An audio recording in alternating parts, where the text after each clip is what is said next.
Olá, meus irmãos, bom dia, tudo bem com vocês? Vamos aqui começar mais um bate-papo entre amigos e hoje a gente vai falar com o pastor Guilherme. Vamos falar sobre a relação entre a hermenêutica e aquela ideia de continuidade e descontinuidade do plano de Deus para com Israel e para com a igreja. Então, eu conto aí com a participação de vocês, assistindo a live, né? E aí podem também interagir. Não prometo que todas as perguntas vão entrar aqui no nosso bate-papo, exatamente por questões de tempo e outras questões, também para manter a lógica do tema, né? Porque o meu objetivo sempre é gerar um conteúdo e esse conteúdo ele vai ficar disponível aí para os irmãos, para que você possa usar como consulta, assistir mais de uma vez, para realmente entender um pouquinho sobre o assunto. O pastor Guilherme já está chegando aqui. Deixa eu Deixa ele enviar o convite, que aí a gente começa, ok? Então, o nosso objetivo aqui vai ser esse, vai ser conversar sobre essa relação. De que forma a minha compreensão a respeito da relação entre a igreja e Israel interfere na minha hermenêutica. Olha aí, ele mandou agora.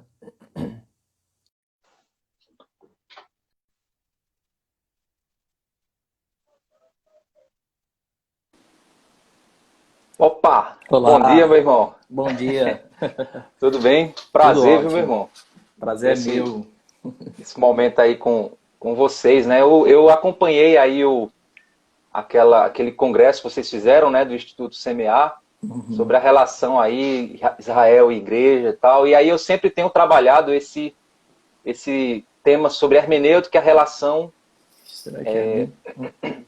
a relação da hermenêutica com alguns temas, né? E aí eu observando, já pensava sobre isso também, a importância desse tema Israel e igreja com a nossa hermenêutica. Às vezes a gente desconsidera isso completamente. Mas antes da gente entrar nisso, né, eu acho que a internet está dando É a minha ou problema. é do... Eu não sei. Eu não sei. Mas só é quem vai dizer aí, gente. Se é a minha ou é a dele. Mas assim, eu queria que você se apresentasse, né? Para quem não te conhece, saber um pouquinho quem é você, onde é que você trabalha, qual a igreja que você serve. Bem, eu sou pastor na Primeira Igreja Batista de Aquiraz. Eu trabalho lá junto com o pastor Rômulo, tenho essa honra de trabalhar com o mestre. E também trabalho aqui como plantação de igreja em Fortaleza. É uma congregação nossa de Aquiraz, se chama IBGS. E nós estamos 3 anos, a igreja já tem 3 anos lá sendo fundada. Deus tem feito muitas coisas. Também sou professor de teologia bíblica, mais voltado para essa área de exegese e de grego. Tenho um curso chamado Simplificando o Grego Bíblico, desenvolvi junto com o Iago Martins. E nós trabalhamos juntos para trazer para a internet algo 100% online. Também dou aula no Instituto Teológico CMA, que lá é um grego também semipresencial. E, enfim, tem sido maravilhoso trabalhar nessa área de teologia, de grego, contribuir de alguma forma para o crescimento da igreja, né? Espiritual da igreja. Muito bom, maravilha. Se o pessoal quiser lhe encontrar pelo Instagram, eles têm acesso ao seu material, tem YouTube, como é que o pessoal faz aí para te conhecer mais? Isso, aqui no meu Instagram tem um link na minha bio que tem uma série de links lá. Aí vai levando para o canal da igreja, para o canal dos cursos que eu tenho e outros links também. Mas basicamente o link daqui da bio ele leva a tudo. Ah, beleza, maravilha. Bem, meu irmão, então vamos lá, vamos começar aqui a produzir. Eu sempre, toda semana, eu tenho feito esse trabalho para... Esse meu Instagram, na realidade, ele tem sido um ministério também, né? Que eu tenho assumido, um ministério pessoal, porque eu acho que a gente tem que usar esses meios, né? Eu creio piamente que Deus usa a tecnologia como uma nova ferramenta para a reforma, né? Para reformar a Igreja de Cristo, né? Assim como aconteceu com a imprensa, a internet também ela está sendo esse meio. E tem muita gente aí usando a internet e não está usando bem. Então a gente tem que estar, né, produzindo material, levando conteúdo bom para o pessoal. E aí temos o meu objetivo maior aqui tem sido trabalhar a ideia da interpretação bíblica. Porque eu acho que se o povo aprender a manejar bem a palavra da verdade, eles não vão ser conduzidos. A própria Bíblia diz isso, né? Por qualquer lobo, por qualquer pessoa que venha com pensamentos E hoje tem muita gente disfarçado, né? Falando muita coisa bonitinha, politicamente correta, e o povo tem que saber se defender. E para isso a hermenêutica é um caminho extremamente importante. E aí, nesse momento agora, eu queria falar um pouquinho sobre essa percepção que existe entre igreja e Israel. Só para a gente começar, eu queria que você falasse um pouquinho sobre quais são as visões mais comuns a respeito da relação entre igreja e Israel nas Escrituras. Ok, boa. Eu sempre ensino para os meus alunos que esse assunto ele está dentro de um assunto maior, que é o assunto de como a Bíblia ela se junta como um todo, como ela pode ser colocada como uma única narrativa. Como Gênesis e Apocalipse, eles se ligam. Como eu posso contar isso para o meu filho, para a minha filha, para a minha esposa? Como é que eu posso falar essa grande história? Então, o assunto ele não é deslocado disso, por isso que ele é importante. Porque ele está dentro desse assunto de como a Bíblia ela se torna uma grande narrativa, existem outros assuntos que vão ficar muito paralelos a esse, que é o assunto da lei, por exemplo, é um assunto extremamente relacionado, o assunto das promessas também de Deus, tanto no Antigo como elas se realizam no Novo. Então eu tenho uma série de assuntos que se aclopam junto com o assunto de Israel e a igreja. Tendo em vista isso, nós não temos uma posição ou posições que apenas falam de esse assunto específico. Uma posição, quando fala algo sobre Israel e a igreja, ela está falando algo sobre uma série de outros assuntos. É o que nós chamamos de sistemas. E os sistemas, então, eles vão me dizer como a Bíblia se junta como um todo e, portanto, eles vão ter uma visão tanto de Israel como a igreja, lei, as promessas, o assunto do reino de Deus e assim por diante. E quais são que nós temos? Se a gente pensar no espectro, eu gosto dessa visão, se pensar numa linha, nós temos aqueles que estão do lado da descontinuidade e aqueles que estão de um lado maior da continuidade. Por que eu gosto de um espectro? Porque ninguém necessariamente está no extremo dessas pontas. Sim. Ainda que existam alguns extremos, a tradição, os sistemas tradicionais, eles vão relevar e vão ter algum tipo de ainda contato com a continuidade, descontinuidade, mas deixa eu explicar para quem está nos ouvindo. No lado da descontinuidade, há uma ênfase em afirmar uma distinção entre Israel e a igreja. Esse é o grande ponto desse lado. Então, nós temos uma série de sistemas que eles vão enfatizar de uma forma ou de outra um foco maior na distinção entre Israel e a igreja. Basicamente, a proposição é Israel não é a igreja. Agora, que tipo de relação eles têm? Aí vão variar de acordo com esses sistemas que estão do lado da descontinuidade. Do outro lado da continuidade, nós temos aqueles que afirmam que agora a Israel se torna a igreja. Então eu tenho um lado ali da continuidade. Essa continuidade ela é tão forte, tão grande, que agora a igreja é o novo Israel de Deus. Então eu tenho desse lado aqueles que focam essas posições. Sim. Então nós temos esse grande espectro. Que posições são essas? Do lado da descontinuidade, que afirma uma distinção entre Israel e a igreja, nós temos o dispensacionalismo, seja ele revisado, modificado ou progressivo. Nós temos essas posições. Tem um livro do Vlach, Michael Vlach, que é o que é dispensacionalismo. Ele é muito bom para essa posição mais modificada ou revisada. Ele vai ficar desse lado. A editora 371 acabou de lançar um livro sobre o dispensacionalismo progressivo. Então, aqueles que têm interesse, nós já temos 2 livros aí bastante interessantes nessa área de distinção entre Israel e a igreja. Eu particularmente, eu indico muito o livro do Vlach, muito mesmo. Ele é um cara que sabe escrever demais. E para quem está iniciando nessa área teológica, onde nós vamos ter muitos termos, muitos rótulos, o Vlach, ele escreve, eu acho que ele foi muito feliz ao produzir esse livro. É simples, é fininho, ele vale a pena. Então, desse lado, daqueles que afirmam que a igreja não é Israel, nós temos o dispensacionalismo revisado ou modificado, e nós temos também o dispensacionalismo progressivo. Desse lado, você tem aqueles que fazem a distinção. Israel e igreja são 2 coisas distintas e são tratadas de maneira distinta por Deus. Isso, exatamente. Isso? E desse lado você tem aqueles que afirmam que Deus, ele trata da mesma forma com os dois. E o que aconteceu é que apenas a história da progressão ela andou. E aquilo que Deus falava para Israel, agora isso está totalmente virado agora para a igreja, porque agora Israel virou a igreja. São esses dois grandes sistemas. Um livro bom desse lado da continuidade é o livro do Cristo nos Pactos, que é do O. Palmer Robertson.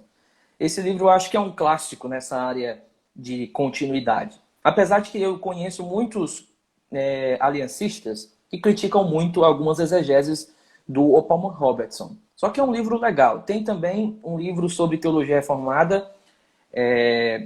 Agora eu esqueci o nome dele. Mas, enfim, qualquer sistemática, e aí é legal isso, teologia sistemática que trabalhe mais a teologia reformada vai dar uma ideia lá na eclesiologia de alguma continuidade. O que eu me indico sobre conhecer todos esses sistemas, e quem está nos escutando diz assim, cara, que tanta coisa é essa? Eu tenho que ler quantos livros, né? Que coisa louca. Eu digo o seguinte, você tem que primeiro entender a discussão. O que é que esses sistemas estão querendo fazer? Para isso, eu indico você ler o livro Continuidade e Descontinuidade, do John Feinberg, que é um livro de debates. Ah, mas esse livro já é mais difícil, esse livro já é mais complicado. Bem, esse livro realmente ele já tem um nível mais intermediário.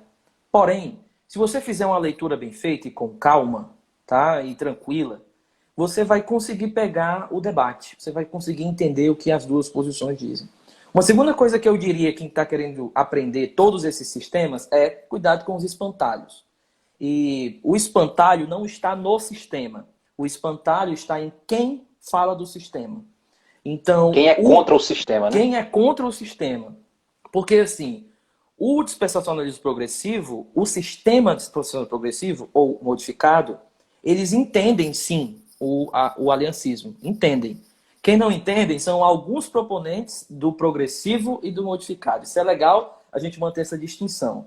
Então, se você está querendo aprender, cuidado com os espantalhos. Cuidado para não olhar para a teologia aliancista ou reformada e falar coisas que eles não afirmam. E da mesma forma, cuidado com você olhar para o dispensacionalismo e ficar falando um bocado de besteira antiga que já passou, já é uma coisa mais para trás, né? Então esse é o cuidado. Então esses são os sistemas.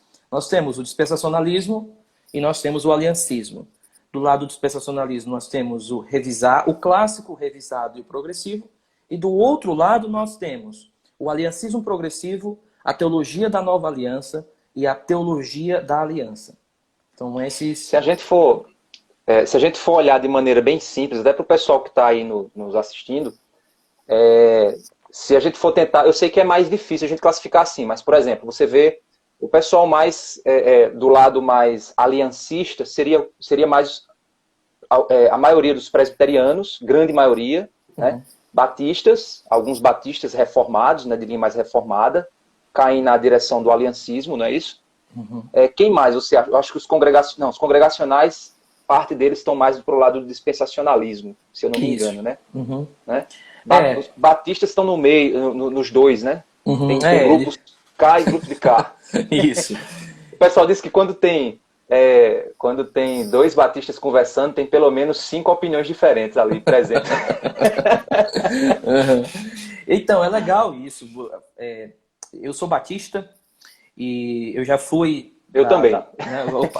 Eu já fui da Assembleia de Deus, mas uma coisa que eu vejo nos batistas é essa dependência, essa independência em termos de alguns assuntos, como escatologia, como sistemas teológicos, e ainda assim preservando uma boa eclesiologia. Então, esse lado, eu estou puxando aqui sardinha para o nosso lado. Né? Então, assim, agora, por que, Guilherme, existe esse... Por que é tão... a gente sabe que quando começam a surgir vários sistemas, é sinal de que um tema ele não é tão claro nas escrituras. Eu sei que eu já acabei respondendo a pergunta que eu ia fazer, mas eu queria uma resposta mais técnica. Por que é tão complicado, né? Por que existe tanto essa divisão de sistemas? Por que esse tema Israel e Igreja ele acaba sendo tão conflitante? Porque como nós estamos tentando montar uma grande narrativa, como Israel chega no plano de Deus, como esse plano se desenvolve, quando a igreja chega, o que vai acontecer. Como nós estamos tentando montar essa grande unidade, então nós temos que juntar as peças. E aí é que entra o problema. As peças do Se Quebra-Cabeça nem sempre são muito claras. Alguns textos, eles são mais complexos. Eles vão exigir uma hermenêutica mais apropriada para cada literatura. Por exemplo, algumas promessas feitas a Israel, elas ganham alguma força metafórica em Isaías. E isso faz com que uma ambiguidade hermenêutica se crie, de tal forma que o aliancismo lê aquilo e diz, está vendo? Isso é uma esperança para a igreja. O especialista vai ler e diz assim, não, isso não é para a igreja. Por conta dessa linguagem mais metafórica. Não é do sistema, mas do próprio texto, em termos literários. As pistas são essas. Então, isso depende muito do pressuposto, né? Por exemplo, você olha para o texto ele é obscuro, vamos dizer assim. Aí, dependendo do meu pressuposto, se eu sou aliancista, eu vou lançar um pressuposto e tirar uma conclusão. Se eu sou dispensacionalista, eu lanço um pressuposto e tiro uma conclusão. Exatamente, exatamente. Tem textos que eles, vamos dizer assim, as pistas desse texto são todas narrativas. Quem lê de ambos os sistemas vão dizer, olha, é uma narrativa. E tem textos que ambos os sistemas vão dizer, ok, eu reconheço uma linguagem metafórica aí, eu reconheço os dois. Só que essa linguagem ela está apontando para esse referente e o outro lado do sistema vai dizer, não, essa linguagem está apontando para outra coisa.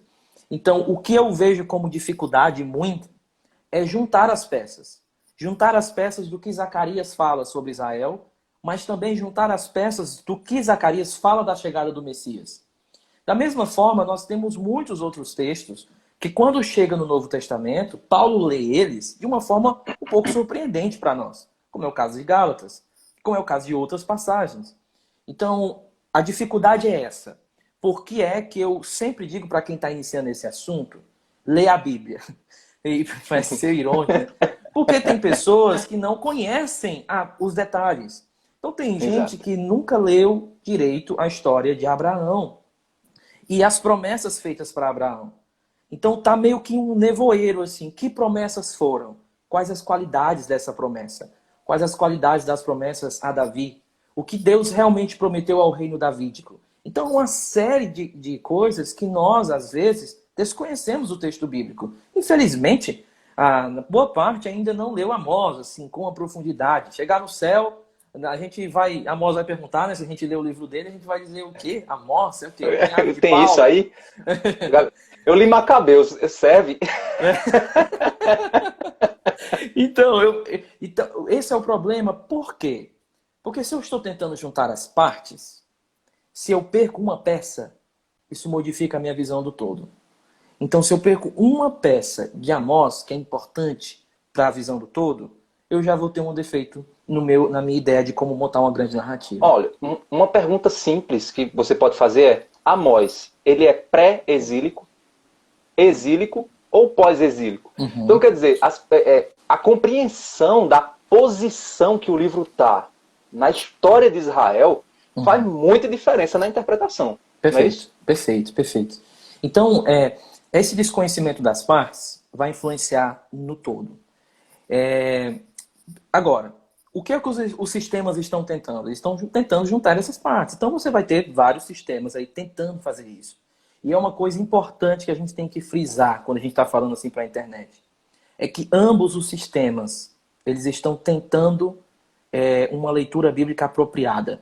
Estão tentando honrar o texto bíblico. E esses sistemas, eles estão dentro da ortodoxia, vamos colocar assim. Pelo menos esses principais que nós citamos aqui. Não são sistemas que são categorizados como hereges ou algo assim. Eles estão olhando para esses textos, eles estão vendo alguns textos que são mais obscuros, né, como a gente está colocando aqui entre aspas, mas é difícil de interpretar, e eles estão tentando fazer isso da melhor forma possível. Então não existe dentro desses sistemas a ideia, mas um aliancismo é herege. Mas o dispensacionalismo é herege. Então nós precisamos ter cuidado com essas afirmações para que a gente não acabe criando um preconceito mais do que nós já temos, porque todos nós temos, e acaba que a gente segue e não consegue ler direito um livro de uma outra posição. E aí a gente fica o teólogo Frankenstein, ele só sabe assustar os outros, ele não consegue estar perto de uma outra posição, ele não consegue conversar, dialogar com outra posição. Isso é terrível, um debate, para a vida teológica, né? Exatamente. E se você tem esses espectros e você tem esses textos que eles acabam sendo um pouco mais difíceis de interpretar, naturalmente, os pressupostos vão ser muito, muito definidores da maneira como eu vou enxergar ele. Eu creio que isso também é fruto de um renascimento, não sei se poderia ser falado como renascimento, do estudo da teologia bíblica. Porque até pouco tempo atrás, a teologia sistemática era muito forte. Né? E aí o que é que ela fazia? Ela organizava os textos já pós-sistemas. Né? Já pós o sistema já trabalhado pelo teólogo. No entanto, a teologia bíblica ela vem com a proposta de quê? De enxergar esse todo, essa história toda. Né? Será que esse debate que tem surgido, né, essa compreensão, essa busca por compreensão, ela é fruto realmente desse renascimento aí da teologia bíblica? Eu entendo que sim, eu entendo que essa afirmação ela é muito, muito importante e ela é muito pontual para o que nós estamos vivendo. E eu acho que um sinal disso, é uma impressão minha, pode ser uma outra coisa, mas é o surgimento de mais comentários bíblicos por parte das editoras. Então nós temos aí comentários do Grant Osborne, que eles estão sendo produzidos bem mais rápido. Nós temos o comentário do Gordon Fee, em 1 Coríntios, que é um comentário muito antigo, entre aspas, assim, já faz um tempo. Mas só agora ele chegou no Brasil. Então, esse surgimento de traduções de comentários nos sinaliza algo também. De que essa tentativa, esse ressurgimento da teologia bíblica no Brasil, ele tem contribuído para uma volta desse debate, e aí nós temos livros sobre sistemas sendo lançados e também comentários sendo lançados. Porque de um tempo, eu acho que 2000 a 2005, aliás, desculpa, 2010 a 2015, nós tivemos um boom de teologia sistemática. Eu acho que o que é uma área da teologia importante, ninguém está negando isso, né? Mas sim, o problema é quando existe uma ênfase de tal forma que despreza a teologia bíblica. Então nós tivemos o surgimento da teologia sistemática do Franklin Ferreira, nós tivemos o lançamento da teologia sistemática do Robert Culver, e nós tivemos aí a nova edição de outras teologias sistemáticas que nós tínhamos antes. Isso 2010 e 2005. 2005 para agora, aliás, 2010 e 2015. 2015 para agora nós vimos esse outro boom nas editoras. Então a teologia bíblica ela é muito importante nesse debate. E eu fico feliz por isso, porque eu acredito que a teologia bíblica vai influenciar diretamente na pregação dos pastores, nos sermões dos pastores. Né? Eles vão conseguir enxergar o que o texto quer dizer, o que é que Paulo quer me dizer, e não tentar colocar na linguagem de Paulo, Tiago, colocar na linguagem de Tiago a voz de Paulo. Não, eles vão respeitar cada ênfase de cada autor. Então, acredito que sim, a teologia bíblica é um influenciador nisso. Inclusive eu li recentemente um artigo da Voltemos ao Evangelho, acho que era do Albert Muller, ele falando sobre a importância da teologia bíblica para combater os desvios da sexualidade atual. Por quê? Por que eu devo ser homem? O que é ser homem? Aí uma teologia bíblica robusta vai nos apresentar desde Gênesis até os dias atuais, até Apocalipse, né, o que significa esse dilema. Tem para que o pessoal possa compreender bem o quanto a visão entre Israel e igreja afeta a hermenêutica, eu queria que você pontuasse algumas percepções que, dependendo do sistema que você tiver, elas são alteradas. Por exemplo, o sábado. Quem está mais na direção dispensacionalista enxerga o sábado de uma forma diferente de quem está mais na direção aliancista? Então, quem é mais aliancista vai olhar o sábado hoje como tendo sido transferido para o domingo. O aliancista, ele enxerga o sábado como um tipo, ainda fazendo parte da lei moral, só que tendo elementos de lei cerimonial, por conta da divisão que eles fazem. Então, essa divisão que é feita dentro do mandamento do sábado, do quarto mandamento, ela é feita por quê? Porque eles acreditam nessa unidade. Não só Israel vira igreja, como agora a lei mosaica, ela, por ser a lei eterna e moral de Deus, uma parte dela, ela também se torna, ela vem para dentro do Novo Testamento ainda, dentro da nova aliança. Então, quem é dispensacionalista vai dizer, não, existe uma descontinuidade entre os dois testamentos. Então, aquilo que era lei mosaica fazia parte da aliança mosaica e foi dada para Israel. E, portanto, se a lei mosaica acabou, se a aliança mosaica acabou, a lei também deve ser mudada. E aí cita-se Hebreus, que diz que se mudando o sacerdote, muda-se também a lei. Então, a ideia é, o que é o sábado hoje para o dispensacionalista? O sábado seria uma espécie de tipo, vamos colocar assim, né? Que de alguma forma ele também apontava para o descanso em Jesus. Enfim, descanso em Jesus e para a nova criação. Agora, por que o dispensacionalista, alguns olham isso como um tipo? Porque nós vemos na narrativa bíblica sendo apontado esse descanso, desde o descanso de Deus, vindo para o descanso e tal, sendo apontado para lá.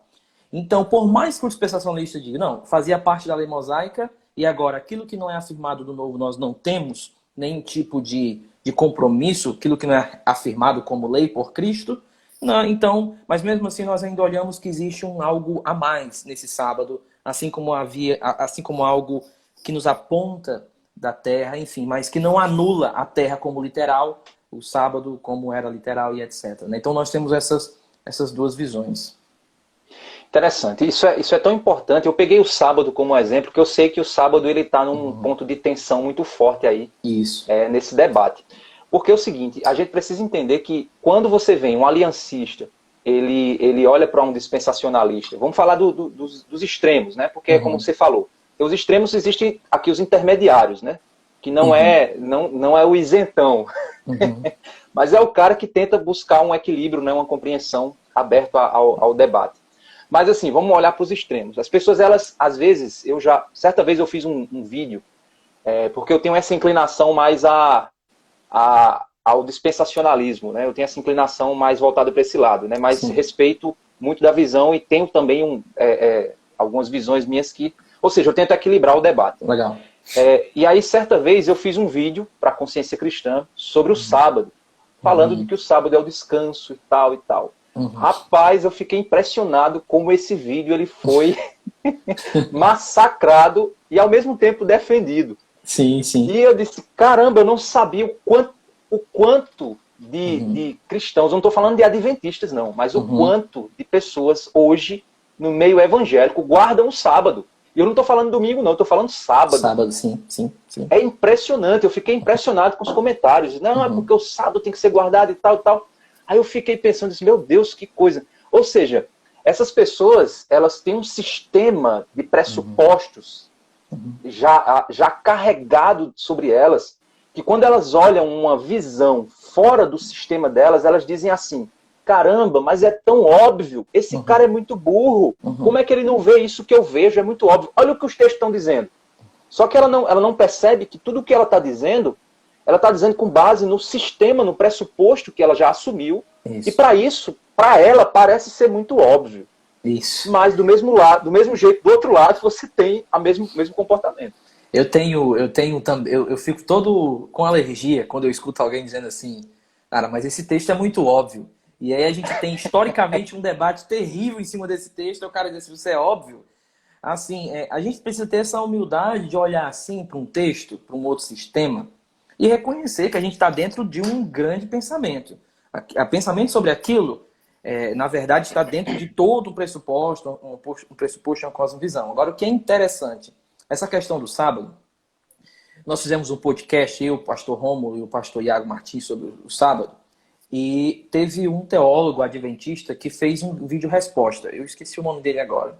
Ele tem um programa também, eu esqueci o nome dele. Ele tem programa na televisão.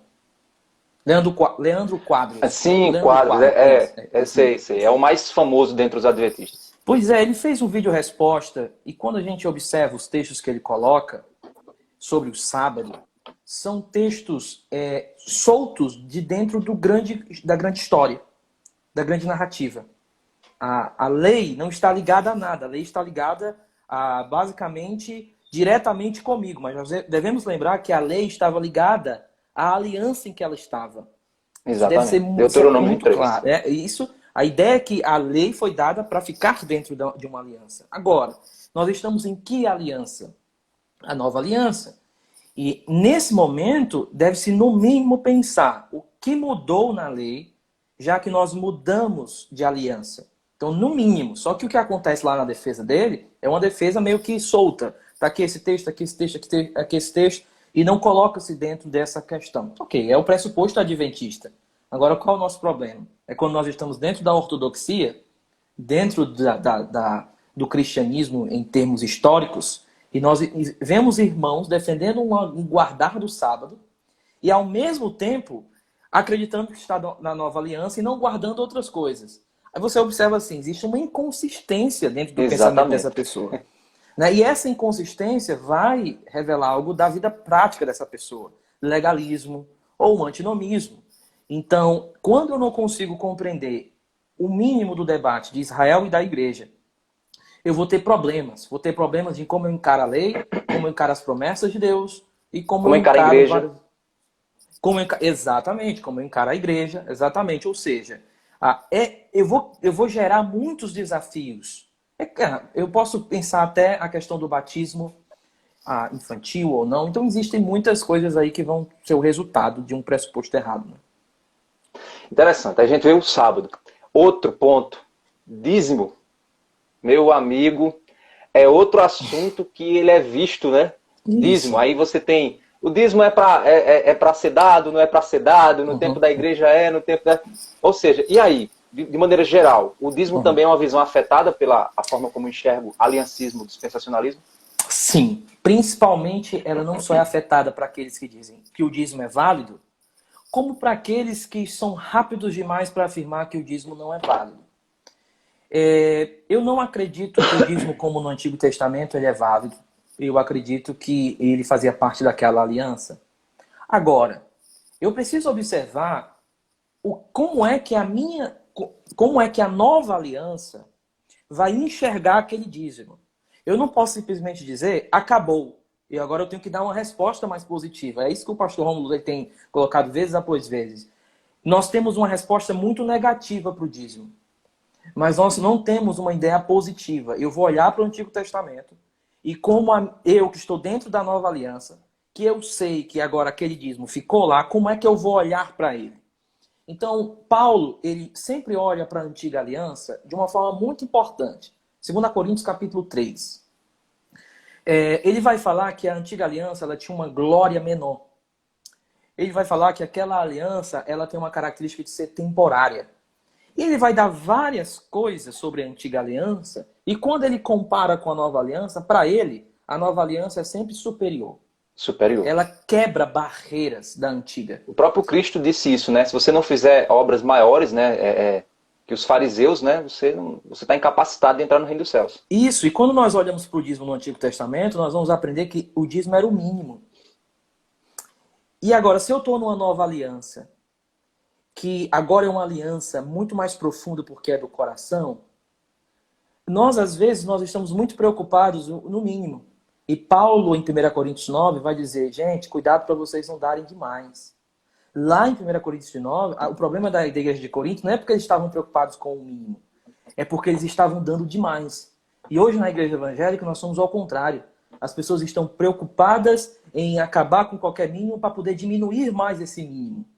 Ou seja, se eu olho para a antiga aliança e vejo a minha aliança é bem superior, aquilo era o mínimo para pessoas que tinham coração de pedra. Agora, como é que eu vou olhar? Não é que alguém vai ter que impor valores. A questão é que o coração ele vai ter que ser muito mais generoso. É por isso que a palavra para dízimo, desculpa, a palavra não para dízimo, mas as palavras que vão falar do conceito de ofertar no Novo Testamento, eles vão ser palavras de extravagância.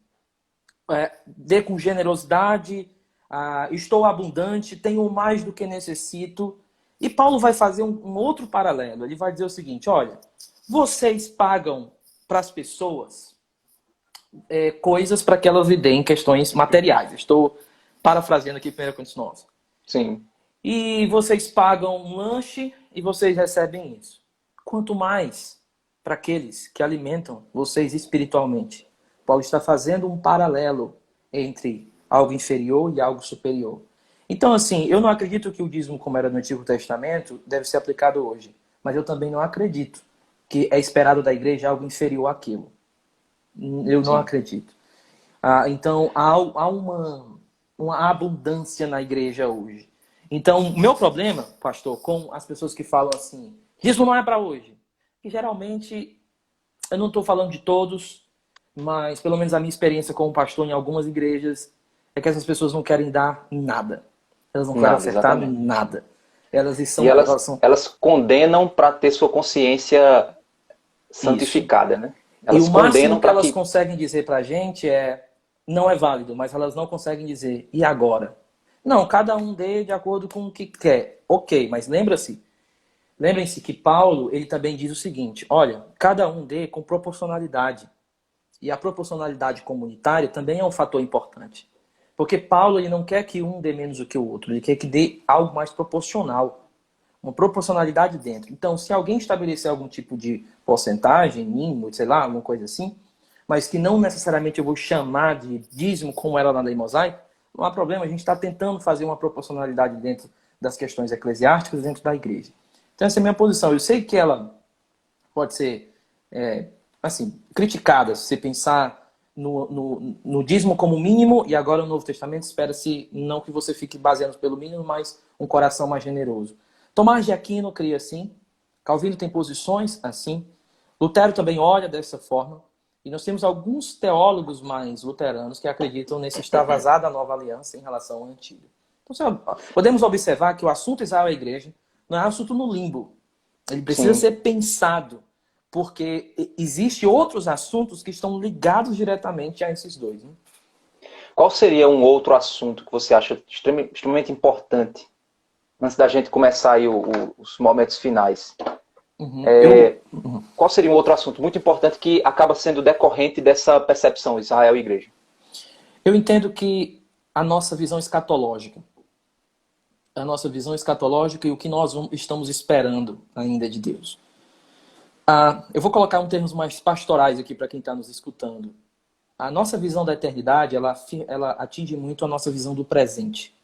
A maneira como a gente vive agora, ela basicamente ela é motivada por aquilo que nós esperamos ou nós aguardamos. Eu sempre tenho um exemplo que eu acho interessante, que é por exemplo, quando você espera o dia do seu casamento, quando você vai casar, você muda toda a sua vida, suas finanças, na expectativa de uma coisa que vai acontecer. Né? Perfeito. Da mesma forma, a vida cristã. Perfeito. E quando nós estamos lidando com isso, Israel e a igreja, a grande questão é o que foi prometido para a igreja? E aquilo que foi prometido para Israel? De alguma forma a igreja vai fazer parte disso? Mas agora vem o mais importante. O que é que a cruz trouxe que era aguardado no futuro e que ela antecipou com a vinda do Espírito e outras realizações? O que é que a minha visão... Porque nós somos a comunidade do Espírito. Israel esperava a comunidade ser uma comunidade do Espírito. Se a gente for observar no Antigo Testamento, Deus vai dizer várias vezes, eu andarei no meio deles. Paulo, ele olha para isso em 1 Coríntios capítulo 3, 4, 2, ele vai dizer, porque está escrito, eu andarei no meio deles. Significa que Israel é a igreja? Não, não necessariamente, não é uma implicação necessária nisso. Porém, o que nós podemos ver é que quando eu entendo o que Israel esperava, e quando eu entendo que Paulo fala do que a igreja tem recebido do Espírito Santo agora, eu entendo que a igreja não é uma comunidade simplesmente que espera algo 100% chegar, mas é uma comunidade que já experimenta em parte o todo que um dia ela experimentará. Ela já é a comunidade do céu, ela já é a comunidade do Espírito. Então eu vou olhar para a igreja de uma forma mais viva. Eu vou olhar para a minha igreja hoje não como uma mais negativa. Eu vou olhar assim, olha, é com essa igreja que eu vou passar a minha vida na eternidade. E essa igreja que começou o processo santificador agora, eu já estou experimentando um pouco do céu aqui. Então, o que eu quero dizer é que quando eu estudo Israel e a igreja, eu vou estudar por tabela as promessas de Deus. Que promessas foram dadas para Israel e que promessas, de alguma forma, eu vejo isso sendo dado à igreja. Como isso é feito? São todas as promessas? Parte de promessas espirituais e as físicas ainda ficam para Israel? E ao olhar para as promessas e olhar para a igreja, eu vou ganhar uma visão mais rica da minha igreja, um amor maior da minha igreja. E isso vai afetar tudo na minha vida. A maneira que eu faço missões, se eu sou a comunidade do Espírito, aguardando o todo que agora está em parte, se eu sou essa, então eu sei que eu já tenho aquilo que eu preciso e eu vou evangelizar com mais força. Nós somos da comunidade do Espírito, a igreja tem força para resistir os tempos maus e etc. Então eu acredito que quando eu estudo Israel e a igreja, a minha visão das promessas de Deus, elas ampliam. E assim a minha visão da eternidade, ela se torna mais presente. Isso vai afetar minha espiritualidade, minha vida com a comunidade, minha vida como esposa, minha vida com a minha família. Por isso que esse é um assunto para mim importante. Olha só, que legal. A gente está chegando ao momento final. Eu queria saber quais seriam suas dicas, então, para quem está... Eu sei que em 1 hora, para a gente trabalhar algo tão complexo, né? Quem sabe aí no futuro a gente volta uma outra live falando um pouquinho mais sobre isso e olhando mais diretamente para as dicas. Legal. Mas aí, quais seriam, então, as suas dicas aí para o pessoal da hermenêutica aí, para eles terem cautela com relação a essa questão entre Israel e igreja, como então eles enxergarem corretamente, não caírem aos extremos e acabarem, né, sendo desequilibrados, né, ou caindo em espantalhos, ou coisa. Quais seriam suas dicas nesse sentido? Minha primeira dica é essa. A gente precisa ler a Bíblia. Ler a Bíblia. E qual é a implicação disso? Minha dica é: comece lendo todas as alianças novamente. Você pode começar lá por Noé. Lê a aliança de Noé direitinho e seleciona os elementos que são prometidos. Guarda isso. Vai para a aliança abraâmica. Lê o que é prometido a Abraão, tanto ali naquelas passagens do 15, do 17. E aí você também dá uma olhada no Novo Testamento já. Tudo que é prometido a Abraão. Depois você vai para a aliança davídica. Você tem que criar uma base para você. Você tem que conhecer o texto. E aí você vai para a nova aliança, Jeremias e Ezequiel. E aí você vai caminhando, dá uma olhada como os profetas falam dessas promessas. Que é isso? É conhecer o texto. Eu acho que isso é cautela, quando você estuda bem o texto. Ah, eu vou fazer isso sem pressupostos? Não, não é isso que eu estou dizendo. Você já vai ter algum pressuposto, isso é bom. O que eu estou falando é um conhecimento do texto. Mesmo que você reafirme seus pressupostos enquanto você lê, ou se você não sabe nem o que você crê e está meio assim, cara, eu sou inclinado a ver que Israel está na igreja, então não, sei lá. Então lê, se familiariza. Depois, segundo ponto, o grande cuidado é para que você não fique escutando a posição contrária falando da outra. Aliás, uma posição falando da outra. Não procure conhecer o dispensacionalismo pelo aliancismo. Não procure conhecer o que o dispensacionalismo fala pelo aliancista. Vá para um dispensacionalista. Leia livros dispensacionalistas. Quando você for ler um aliancista, não fique lendo o aliancista pelo que um dispensacionalista faz. Vá para o que o aliancista fala realmente. Isso vai evitar que a gente crie espantalhos e que a gente tenha mais convicção na hora de fazer algum tipo de crítica. Olha, eu li isso desse livro, eu li isso desse livro. Tem gente que fala do aliancismo e a impressão que eu tenho é que o cara nunca leu do aliancismo. O aliancismo não é ingênuo assim, como muitas pessoas pensam. O aliancismo, a ideia, eles espiritualizam o texto. Gente, eu não sei de que aliancista você está falando, tá bom? Mas essa ideia de criticar, espiritualizar o texto, tem aliancista que tem uma hermenêutica muito forte. O Greg Bill, uma hermenêutica muito potente, em termos de exegese também. Então dizer que ele simplesmente espiritualiza e aí tudo fica mais fácil, isso não é bom. Então assim, leia um dispensacionalista, leia o aliancismo. Minha terceira dica, e enfim, não, tem muitas outras, né? Como o senhor falou, tem. Mas a minha outra dica é: procure livros que te ajudem a você refletir melhor sobre os assuntos. E aí eu digo o seguinte: 371 lançou um livro legal agora, você tem um livro, o Continuidade e Descontinuidade, de John Feinberg, editado por ele. Quando você for ler esses livros, e a minha dica é essa, eu dou essa minha dica para meus alunos. Eu fiz uma live para os meus alunos lá de monitoria para o Teologia Descomplicada. Leia, não fique, sei lá, rasgando páginas do livro. Quando você for ler o livro, leia o livro. O que significa? O autor falou um argumento, descontinuidade, continuar, anota de lado. Não entendeu? Coloca um sinal de não entendeu e segue. E depois vai atrás. Lê o livro direito. Quando nós estamos estudando posições que são assim, nós temos que ler o livro direito. Nós não podemos ler um livro de qualquer jeito. Isso faz mal, gente. Isso faz mal para a teologia. Tem gente que vai fazer confusão teológica e você fica olhando a pessoa fazendo a teologia teológica e diz assim, cara, mas isso não é o que um especialista fala. Isso não é o que o aliancista fala. De onde é que você leu isso? Não, eu li isso num livro tal. Uma vez eu estava falando isso, era um debate entre aspas, e o cara disse assim, não, mas o Dario Bock fala isso. Eu digo assim, e onde é que ele fala isso? Naquele livro lá dele, Israel, Igreja e tal. Eu disse assim, pois vamos ver a página. A gente viu, eu disse, tá aqui, ó. O que tem escrito aqui? Tá aí, ó, tá aí. O que eu tinha observado? Uma leitura pobre do parágrafo. Sim. O cara tava, sei lá, ficando estressado comigo. Eu tava ficando estressado com o cara, porque ele não tinha lido direito. Então, parecerem dicas bobas, mas assim, ó, essas dicas vão fazer diferença. Por quê? Porque elas vão nos evitar da gente ser um papagaio, de apenas repetir o que a gente assiste um vídeo no YouTube. Exato. Não ache que um vídeo do YouTube, por mais que você considere esse pastor, seja suficiente para que você entenda que o dispensacionalismo foi refutado. O aliancismo foi refutado. Um vídeo de 10 minutos para falar isso, não pode. A gente precisa separar homens de meninos. Isso começa quando a gente compra livro, lê direito, pergunta, vai atrás de mentores, atrás de quem já sabe, escuta os dois lados e etc. Né?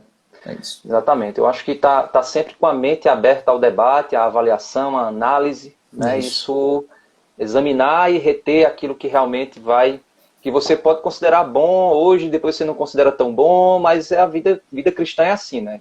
A experiência, né, com a palavra. E sempre, como você falou, leia o texto bíblico, né? A palavra de Deus deve ser o nosso guia. E eu acrescento também, né, mais uma dica, que é conheça a teologia bíblica, né? Conheça a história maior da redenção. Entenda o que é que a Bíblia está falando. Qual é o tema maior das Escrituras? Né? Quando você cair no período dos juízes, o período dos juízes caiu antes de quem, depois de quem? Por que ele aconteceu? São coisas tão simples, tão básicas, né? Que se você souber, na hora que você vê lá um apóstolo fazendo uma citação de Joel, você já diz, Joel era um profeta de tal período, então, já estou entendendo mais ou menos o que é que ele... Perfeito. Então isso é muito, muito importante para a gente compreender. E um ponto importante nisso é a gente olhar para o Novo Testamento e tentar olhar a linguagem do próprio Novo Testamento. O que eu quero dizer? Olha como Paulo cita a história de Abraão. Não é que a gente vá tentar colocar mais coisa no Antigo do que não está lá. Não é isso. Mas a gente precisa considerar o Novo Testamento, sim. Eu sei que aliancistas olham para o Antigo à luz do Novo e que o dispensacionalista ele prefere caminhar na história da redenção.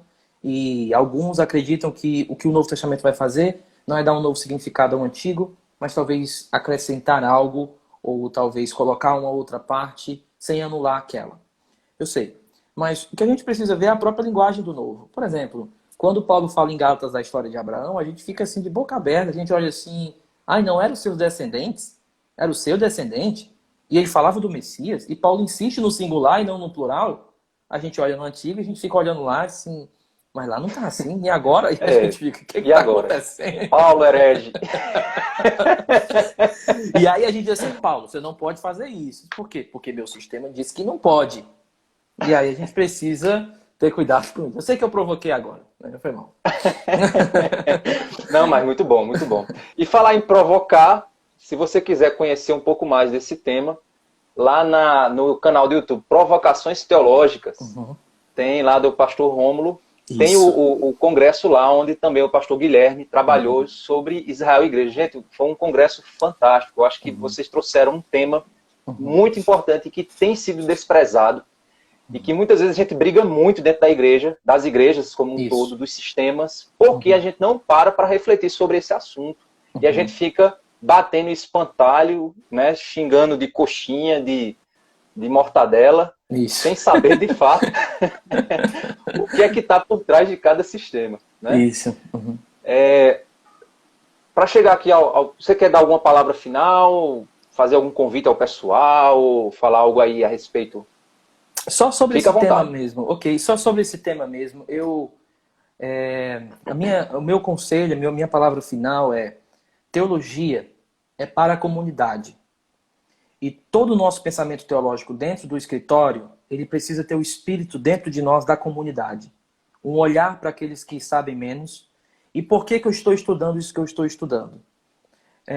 E é importante que quando a gente for fazer teologia, a gente entenda que existem assuntos que não podem me dividir dos outros irmãos. Eles não podem dividir uma igreja. É pecado se esses assuntos dividirem uma igreja. Então, assim, em termos escatológicos, eu tenho uma posição escatológica que o pastor Rômulo tem outra posição escatológica. Pelo menos eu estou assim neste momento. Eu sou um pré-ira, ele é um pós-tribulacionista. Mas nós somos pastores da mesma igreja. E nós temos outros exemplos assim. E o que eu quero dizer é que tem certos assuntos que nós não podemos criar divisões. Nós precisamos prezar pelo núcleo da fé. Pelo núcleo, pelas 10 doutrinas básicas. Obviamente que nem sempre líderes que têm posições diferentes vão dar certo juntos. Mas pelo menos os membros da igreja, pelo menos aqueles que fazem parte da comunidade, precisam entender que quanto ao núcleo do cristianismo, estamos abraçados juntos. Nós somos irmãos em Cristo. E deixa eu dizer uma coisa que vai ser surpresa para alguns que vão assistir essa live depois. Vai ter aliancistas no céu e vão ter dispensacionalistas no céu. Então, se vai ter... É amém. Verdade. Então, minha acostume agora. Então, agora palavra... o que vai ter lá? O que vai ter lá é o seguinte, a gente dizendo, olha aí, eu avisei, eu disse que era assim. E assim, minha palavra final é essa. O que eu amo na igreja, uma das coisas, é a sua catolicidade. É o fato de que reconhecemos que existem assuntos que não são tão claros assim, mas nós estamos abraçados e firmes e prontos para morrer por aqueles que a Bíblia deixa claros e fundamentais para a nossa fé cristã. E um teólogo, ele precisa refletir esse espírito, porque senão ele vai fazer teologia da internet em termos negativos. Ele vai entrar só para debater, ele vai entrar só para falar, mas ele não vai trazer uma contribuição rica para a igreja. Ele não vai contribuir nada para a igreja. Ele vai prejudicar o pastor dele, vai prejudicar os irmãos da igreja dele e assim por diante. Então, minha palavra é essa. Que possamos prezar pela unidade da igreja naquilo que é essencial. Naquilo que é essencial. Maravilha. Bênção de Deus. Obrigado pela contribuição, pastor Guilherme. Amém. Deus abençoe sua vida. Você siga aí o pastor Guilherme. Ele tem feito um trabalho muito bom aí no Instagram. Tem feito reflexões. Então, acompanha, compartilha. Vai lá no Provocações Teológicas, no YouTube também. Tem a Primeira Batista de Aquiraz também no YouTube. Uhum. E você vai estar acompanhando aí os irmãos. Tem também o Spotify dele. Você entrando no Instagram aí do pastor Guilherme, você vai ver lá o link na bio e ele tem uma série de páginas e trabalhos que ele tem realizado aí para abençoar o povo de Deus. Pastor, muito obrigado. Deus abençoe. Pelo convite. Eu fico extremamente honrado. Espero um dia conhecê-lo pessoalmente, tá? A gente bater um papo, tomar um café, que é tempo de café, e poder falar sobre esse assunto, fazermos uma live juntos aí. Qualquer dia dá certo. Muito obrigado. Mesmo. Amém.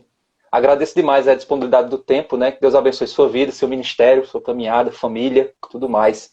Para a glória de Deus. Obrigado demais pelo apoio. Amém. Deus abençoe. E vocês que estão aí nos assistindo, Deus abençoe também. Compartilhe esse vídeo. Vou colocar esse vídeo lá no meu canal do YouTube. E aí o pastor Guilherme também, se quiser puxar lá o vídeo e tal, e aí fica à vontade. Na verdade, esse material aí é para as pessoas usarem mesmo e abusarem da melhor forma possível para a glória de Deus. Amém. Deus abençoe. Amém. Valeu, pastor. Valeu. Tchau. Tchau.